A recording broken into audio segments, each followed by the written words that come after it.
a more equitable world. People face discrimination every day based on who they are or what they do. Access to health services is essential to prevent and treat HIV. According to the UNAIDS, however, approximately 1 in 5 people living with HIV reported avoiding going to a local hospital because they feared stigma or discrimination related to their HIV status. This edition of the program takes a look at how much effort is Nigeria making towards achieving zero HIV discrimination. Some people believe that because herbal medicines derive from natural products, that they are not drugs, but they are and even have the potential to cause harm depending on usage. We'll give you more insight into this on our Nature Scanner. Heart attack, said to be on the increase amongst men and women, could be triggered by factors which include excitement, anger, and certain health conditions. Join us on our Health Tips segment on knowing the symptoms of heart attack and precautions you can take to lower your risk. Thanks for joining us on the program. I am Rabi Abdullah.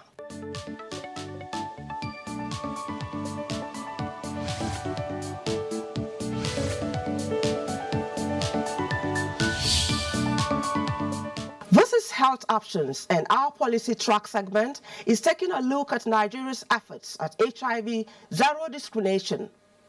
Before getting down to the discussion, let's take this life-sharing experience of Gloria Ogodo, a lady living with HIV.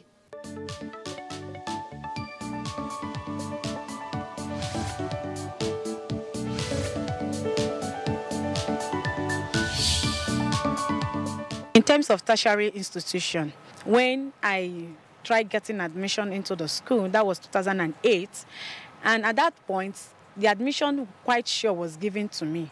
So it seems as if that section, they didn't carry the medical test because they call it medical fitness. They won't tell you exactly the medical fitness they are carrying out. So at that point, they say, no, we students that have admission that period, that they should come and do the medical fitness. So at that point, that was how they collected our sample and every other thing right there in the school. So they carry out the medical test. They called me from the school and said, there is the VC himself, and said, we are sorry, our student life is at stake. They are withdrawing the admission from me. At that point, I feel as if I should die. At that point, I feel hopeless. I was not thinking that, is it because I'm HIV positive, meaning that I don't have right to education? So it was at that point I became so mad that no, I must do something. If 1,001 adolescents out there cannot speak, I need to speak for them. The one I later got was, they gave me a test to carry it out. I fear again. So it was at this point, I came back to Abuja. I said, no, I must not keep quiet. HIV positive person is not written on the forehead.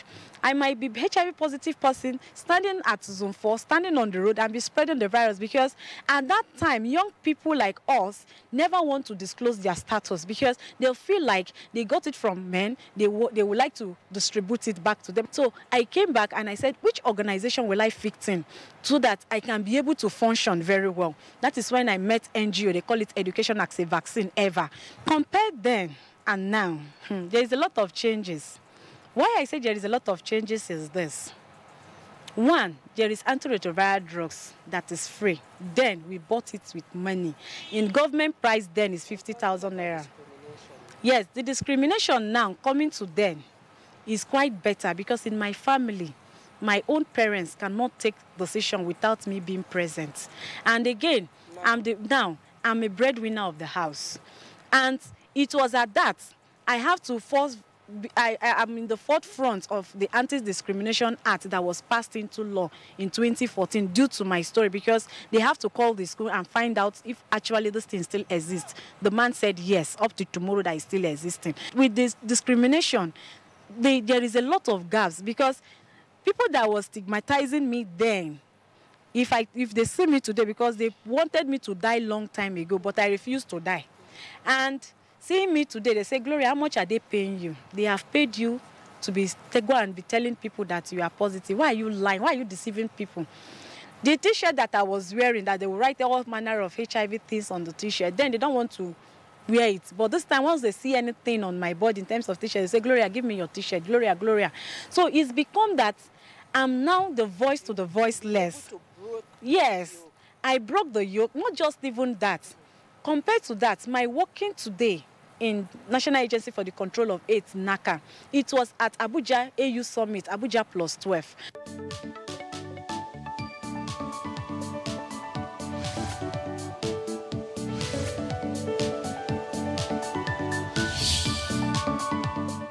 Gloria Ogododa sharing her experience on discrimination against persons living with HIV.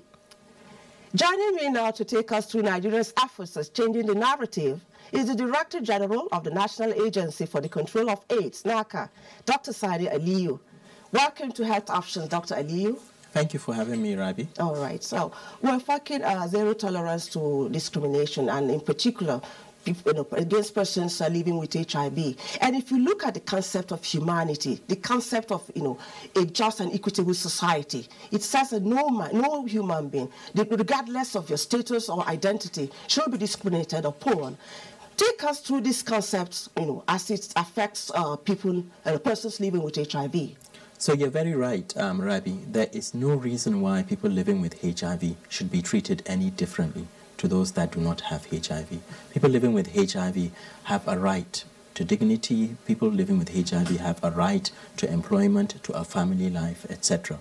Sadly, in this country, we continue to have issues of stigma and discrimination against people living with HIV.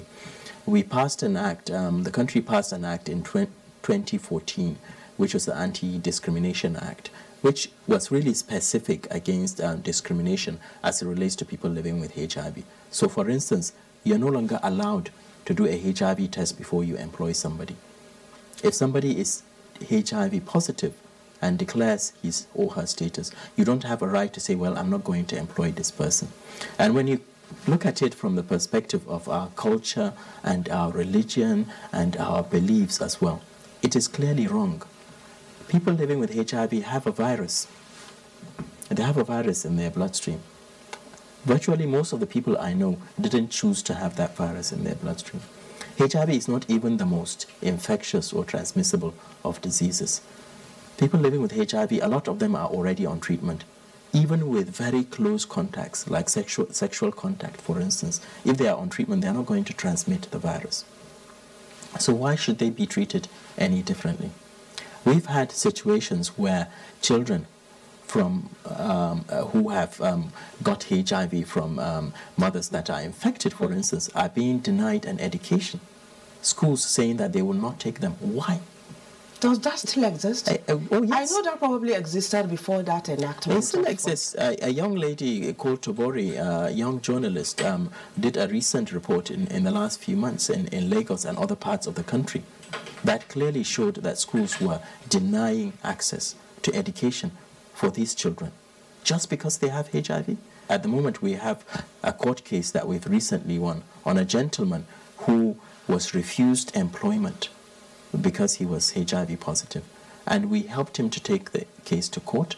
He's won the case, and we are now looking at enforcing the judgment, because you can actually get as much as 5 million naira compensation. And it's a criminal act. Employers can actually go to jail for doing it. Okay, but don't you have a forum where you bring maybe key players together, like employers of labor, owners of schools, both government and private-owned ones? Don't you have a meeting point where you let them know the implication of all this, especially with the enactment of the bill? So you're very right again. So the problem with the bill really has to do with two things. One, people are not aware it exists.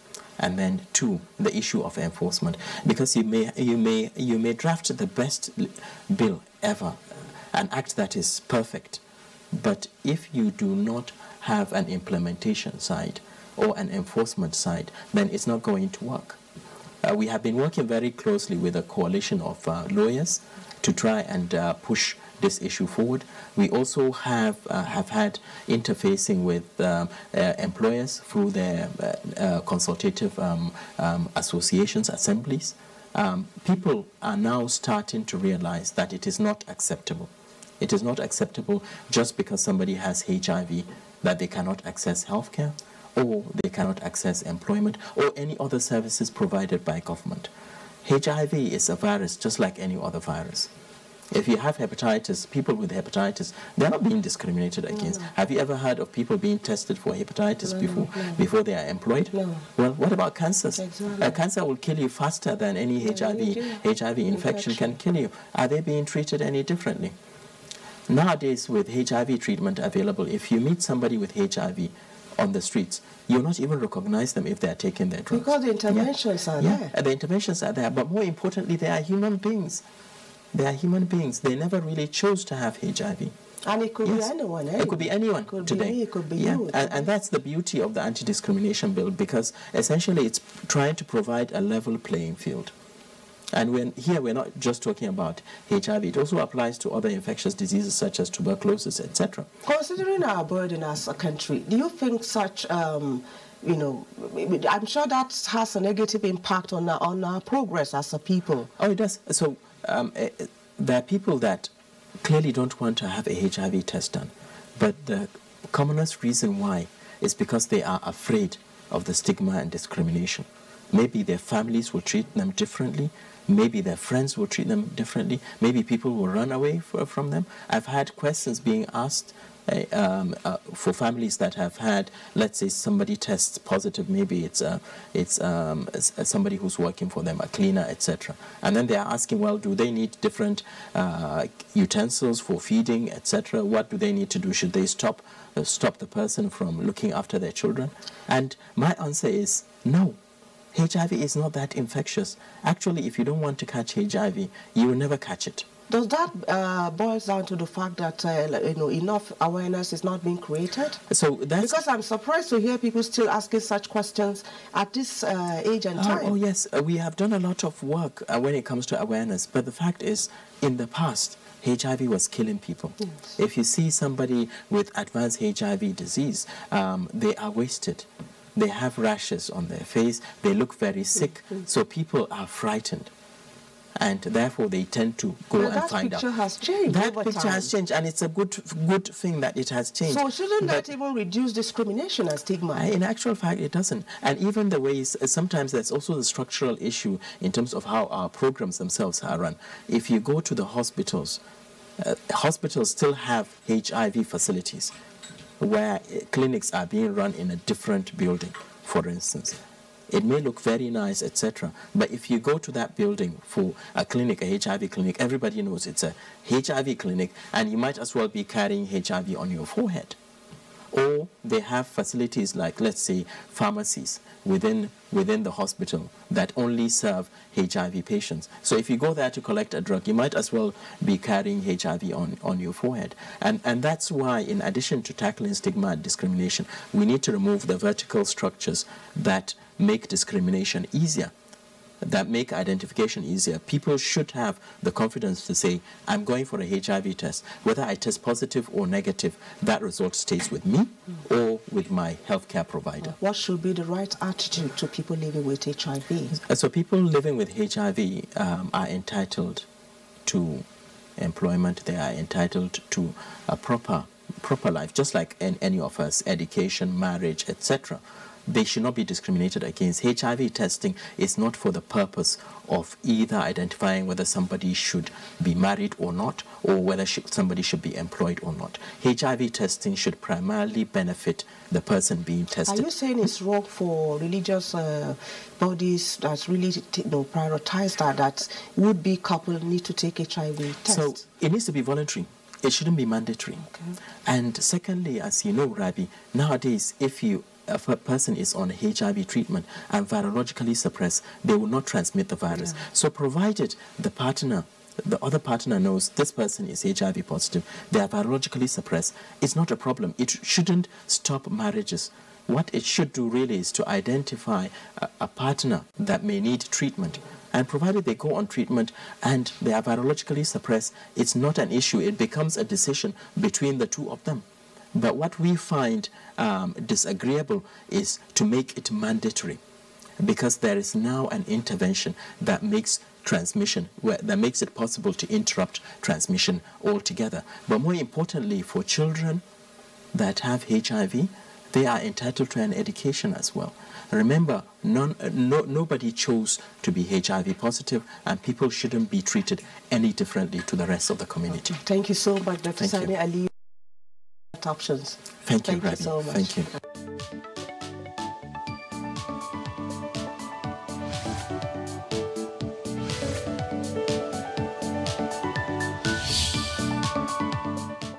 This is the point we take you to our nature scanner, and our focus is on issues revolving around the safety of herbal medicines.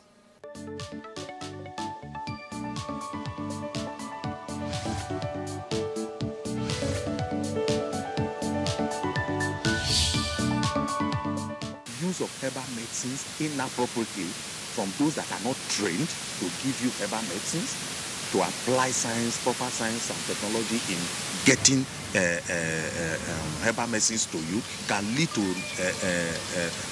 toxicity of the kidney and lead to kidney failure. It can lead to hepatitis. Hepatitis is disease of the liver. If you consume a lot of these plants unnecessarily and without knowing the amount you should consume and how you should consume, you are subjecting yourself to getting these side effects or toxic effects of these plants. You think you are consuming food that is normal, but no, you are not eating food. You are consuming the plant. So it is important for us to know that while nature has provided all of this to assist us, it is also dangerous not to use them properly. Nobody should think that when you use bitter leaf to cook bitter leaf soup, it is the same as cutting bitter leaf, squeezing it in water and drinking the juice. It's not the same thing.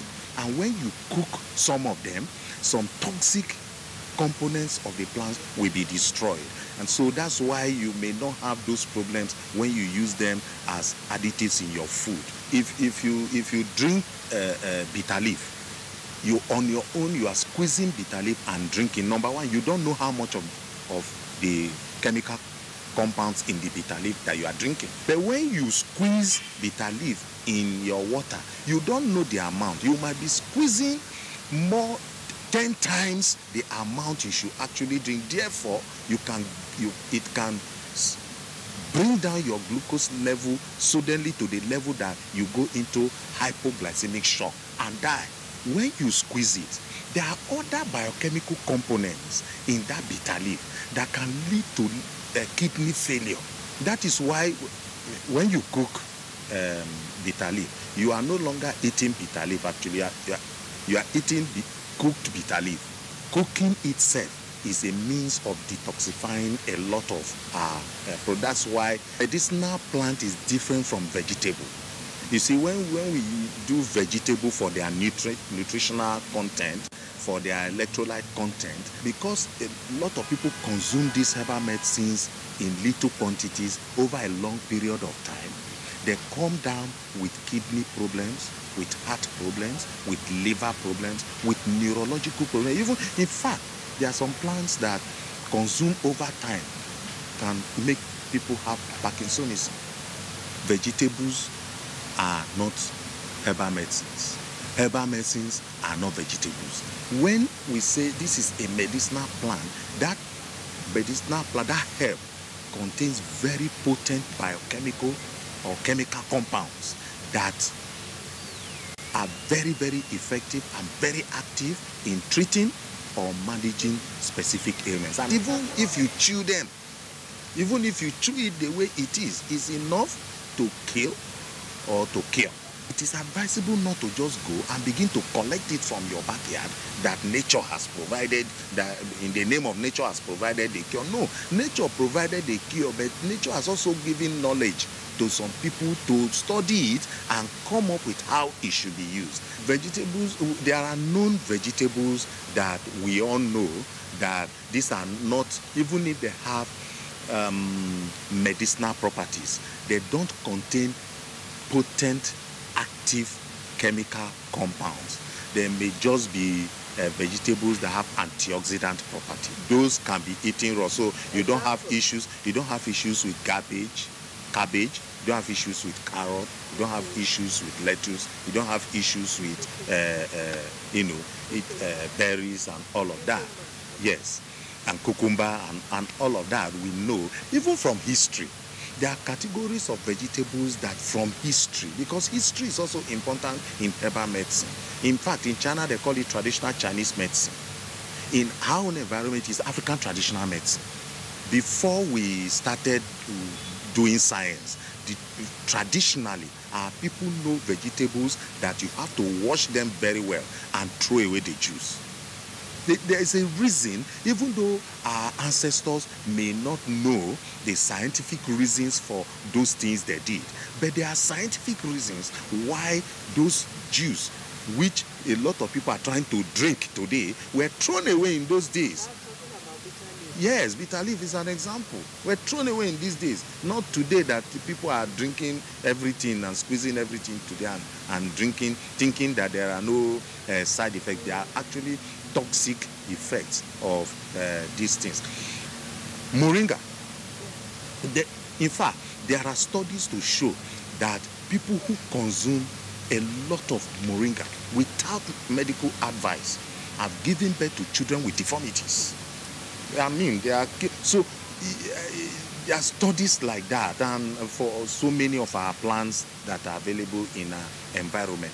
What is the message actually? The most important message that I'm passing on this is that only people who are knowledgeable in herbal medicines should actually give you herbal medicines. Here is hoping that what you have learned from our Nature's Corner will bring about behavioral change in you regarding herbal medicines consumption. Time now to take our health tips on knowing the symptoms of heart attack and precaution you can take to lower your risk.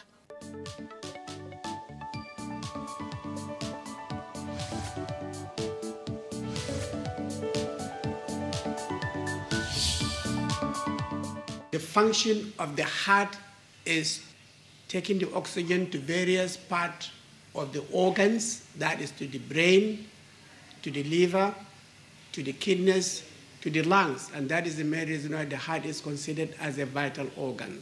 If the heart is stop malfunction, that is a takeaway, it will not supply the oxygen, it will not supply the blood into all parts of the organs. And then when this has happened, then it's considered as the heart attack. So heart attack, it can happen at any time. Those people with diabetes have a tendency to develop heart attack. Those people with hypertension has a tendency to develop heart attack. Overweight individual also have a tendency to develop heart attack. Those people who could not sleep very well will have a tendency to have a heart attack. Worriness will also trigger heart attack. Hypertension will also trigger heart attack. So these are the factors responsible for causation of heart attack. The symptoms of heart attack is chest pain, because the heart is situated in the thoracic cavity, that is in the chest. If you have been experiencing such a difficulty in breathing, if you are experiencing chest pain, if you are experiencing that climbing to upstairs, the precaution that you are going to take is that, if you are overweight, if you are hypertensive, if you are diabetic, now we are expected not to take aspirin, a junior aspirin. Every time you are expected to take, not for the treatment, but that for preventive purposes. Everybody, genetically, that their parents have some heart problem, they are expected to take a junior aspirin for the rest of their life, one every day, preferably coated. Because, for example, if you have a peptic ulcer, or gastric ulcer, or jejunal ulcer, or you are expected to have a bleeding into the stomach, now coated will stop that bleeding, and you are expected to take coated junior aspirin, 81 milligrams for the rest of your life. Now, exercise is very, very important. Have a warm shower and have a cup of warm milk. Warm milk. Then go to bed. You should not take heavy food before you go to bed. Moderation, excitement, too much excitement. Milder, easier life. Anything, should come, but you have to take it easy. Just avoid anything that will cause anger. Anger will trigger sudden heart attack. Heart attack can last between 1, 2, 3 hours. Then someone will lose his life or her life. Sudden death, that is due to massive heart attack. You have to avoid salty food as much as possible. You have to avoid fatty food as much as possible. You have to avoid sugary food as much as possible. These are life. Concentrate more on vegetables. Concentrate more on fish. These are the kind of things that we are expected to increase our life expectancy. We need to eat just one banana per day. The heart needs potassium. Which food that has potassium? Banana. That will save our life. Moderation is no doubt the watchword for everything, especially when it comes to the heart. And this is where we wrap up this week's edition of Health Options. You can watch the upload of these and other episodes of the program. Email us for your comments and contributions at healthoptions@nta.gov.ng. My name is Rabi Abdullah. Until we come your way again, keep healthy.